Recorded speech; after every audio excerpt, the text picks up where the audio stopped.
के हजुरको पनि जति धेरै प्रडक्ट केयर र ट्रिटमेन्ट गरे पनि चायापत्तो अथवा मेलाजमा कम भइरहेको छैन? यसको एउटा एकदमै महत्त्वपूर्ण कारण छ जुन हजुरहरूलाई आजसम्म कसैले पनि बताएको छैन। आज जानौँ यो महत्त्वपूर्ण कारण जसले गर्दा हजुरको चायापत्तो हजुर आफैले पनि कम गराउन सक्नुहुन्छ। नमस्कार, म doctor Suchana Maratha, associate professor in dermatology. Melasma अथवा चायापत्तो आउने छालाको लागि एउटा कुरा के सत्य हो भने जति धेरै प्रडक्ट त्यति नै धेरै मेलाजमा, जति धेरै ट्रिटमेन्ट त्यति नै धेरै मेलाजमा। यसको मतलब चायापत्तो आउने छालामा सतहमा कालो मात्रै देखिँदैन कि यसको भित्रभित्रै इन्फ्लामेसन अथवा सरल भाषामा भन्नुपर्दा सुन्निने प्रक्रियाहरू भइरहेको हुन्छ। त्यसैले हामीले जति धेरै एक्टिभ इन्ग्रेडियन्ट अथवा प्रडक्टहरू लगाउँछौँ अथवा जति धेरै यसलाई स्किन ट्रिटमेन्टहरू गर्ने गर्दछौँ त्यति नै धेरै इन्फ्लामेसन बढ्दै जान्छ।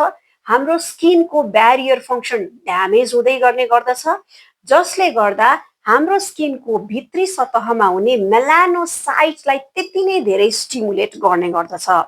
फलस्वरूप हाम्रो छालामा ज्यादा मेलानिन प्रोडक्सन हुन थाल्छ, जुन मेलानिनले गर्दा हाम्रो छालाको चायापत्तो अझै धेरै बढेर जाने गर्दछ।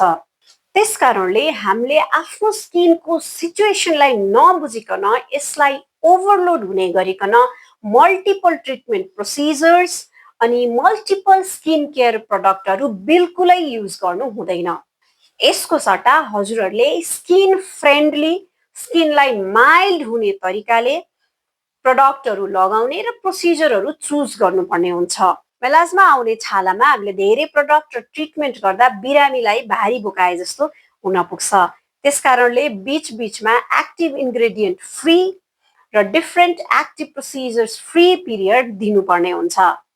लामो समयदेखिको चायापत्तोलाई उपचार गर्दा हामीले less irritation, silent attack on pigment, maintaining the barrier function भन्ने थ्योरीमा बेस्ट रहेर काम गर्नुपर्ने हुन्छ, सो द्याट हजुरलाई म्याक्सिमम फाइदा मिलोस्। हजुर त्यसकारणले हजुरहरू धेरै स्क्रब गर्ने, स्किनलाई अन्य किसिमका हार्श खालका प्रोसिजरहरू युज गर्ने र धेरै धेरै कडा खालको मलमहरू लगाउने काम बिल्कुलै नगर्नुहोला। यही ह्याबिटले हजुरको चायापत्तो बढिरहेको हुन सक्छ।